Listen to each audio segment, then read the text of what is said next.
மதிமுக முதன்மை செயலாளர் பொறுப்பில் இருந்து விலகுவதாக துரை வைகோ அறிவித்திருக்கிறார். மதிமுகவில் மிக முக்கிய முடிவுகளை எடுக்கின்ற கூட்டத்தில் கலந்து கொள்ள மாட்டேன் என்றும் அந்த அறிக்கையிலே அவர் தெரிவித்திருக்கிறார். நாளை மதிமுகவினுடைய நிர்வாக குழு கூட்டம் நடைபெற இருக்கின்ற நிலையில் முதன்மை செயலாளர் பொறுப்பில் இருந்து விலகுவதாக துரை வைகோ கூறியிருப்பது அதிர்ச்சியை ஏற்படுத்தியிருக்கிறது. எந்த சூழ்நிலையிலும் நம்முடைய தலைவர் மனம் கலங்கி விடாமல் அவரை பாதுகாக்க வேண்டும் என்று துரை வைகோ கேட்டுக் கொண்டிருக்கிறார். பொதுவாக சமீப நாட்களாக பார்க்கும்போது மல்லை சத்யாவுக்கும் அவருக்கும் மோதல் அதிகரித்து வந்ததாகவே கூறப்படுகிறது.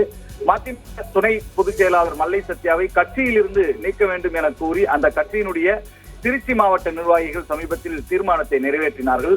அந்த தீர்மானத்திற்கு கட்சியினுடைய பொதுச் செயலாளர் வைகோ கண்டனம் தெரிவித்திருந்தார். மதிமுக முதன்மை செயலாளர் துரை வைகோவுடன் மோதல் போக்கை தொடர்வதால் தான் சத்யாவுக்கு எதிராக தீர்மானம் நிறைவேற்றப்பட்டதாக மல்லை சத்யாவுடைய ஆதரவாளர்கள் தெரிவித்து வந்தனர். இப்படிப்பட்ட ஒரு சூழ்நிலையில் தான் மதிமுக முதன்மை செயலாளர் பொறுப்பில் இருந்து துரை வைகோ விலகி இருக்கிறார். தமிழ்நாட்டில் 2021 சட்டப்பேரவை தேர்தலுக்கு பிறகு மதிமுக பொதுச் செயலாளர் வைகோவினுடைய மகன் துரை வைகோவுக்கு அந்த கட்சியிலே பொறுப்பு வழங்க வேண்டும் என்ற குரல்கள் முதலாக ஒலிக்க தொடங்கியது. துரை வைகோவுக்கு கட்சியில் பொறுப்பு வழங்குவதை தான் ஏற்கவில்லை என்று வைகோ அப்போது செய்தியாளர்களிடம் தெரிவித்தார். 2021 ஆண்டு அக்டோபர் 20 மதிமுக தலைமை அலுவலகத்தில் நடைபெற்ற மாவட்ட செயலாளர்கள் உயர்நிலை குழு கூட்டத்தில் கட்சியினுடைய தலைமை நிலைய செயலாளராக துரை வைகோ தேர்வு செய்யப்பட்டார். தற்போது அவர் முதன்மை செயலாளராக இருக்கிறார். இவ்வாறு அவர் தேர்வு செய்யப்பட்டது வாரிசு அரசியல் இல்லை என்று மதிமுக பொதுச் செயலாளர் வைகோ விளக்கம் அளித்தார். ஒருவரை திணிப்பதுதான் வாரிசு என்றும் தொண்டர்களது விருப்பப்படி அவருக்கு பதவி வழங்கப்பட்டது என்றும் வைகோ விளக்கம் அளித்தார்.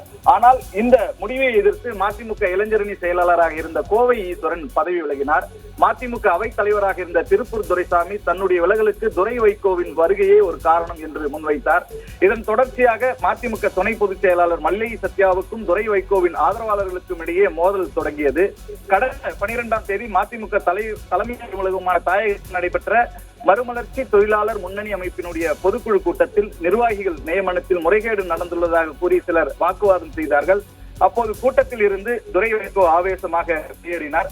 பொதுக்குழுவில் பேசிய வைகோ குடும்பத்துக்குள் சண்டை வருவது இயல்பு என்றும் ராமதாஸ் குடும்பத்துக்குள்ளேயே மோதல் வந்துவிட்டது என்றும் கண்ணாடியில் விரிசல் விழுந்தால் ஒட்ட வைக்க முடியாது என்றும் தண்ணீரில் விரிசல் விழுந்தால் தானாக சேர்ந்து விடும் என்றும் கூறினார். நானும் மல்லை சத்யாவும் கண்ணாடி அல்ல ஓடும் தண்ணீர் என்றும் வைகோ குறிப்பிட்டார். இதனைத் தொடர்ந்துதான் திருச்சியில் அதிமுக நிர்வாகிகள் கூட்டத்தில் கட்சி விரோத நடவடிக்கைகளில் ஈடுபடுகின்ற மல்லை சத்யாவை கட்சியில் இருந்து நீக்க வேண்டும் என கூறி தீர்மானம் நிறைவேற்றப்பட்டது. இந்த நிலையில் மல்லை சத்யாவுக்கு எதிராக மதிமுகவினுடைய முன்னாள் மாணவரணி துணை செயலாளர் சத்யகுமாரனுடைய முகநூல் பதிவும் கட்சிக்குள்ளே சலசலப்பை ஏற்படுத்தியது.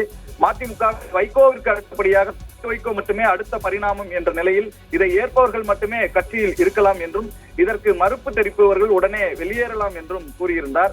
மதிமுகவில் 30 ஆண்டுகள் அல்ல 300 ஆண்டுகள் உழைத்திருந்தாலும் இதனை ஏற்க வேண்டும் என்றும் இது துரை வைகோ காலம் என்றும் அவர் பதிவிட்டிருந்தார். மல்லை சத்யாவை மையமாக வைத்து இவ்வாறு கூறியதாக மதிமுக வட்டாரத்தில் பெரிய அளவில் பேசப்பட்டது.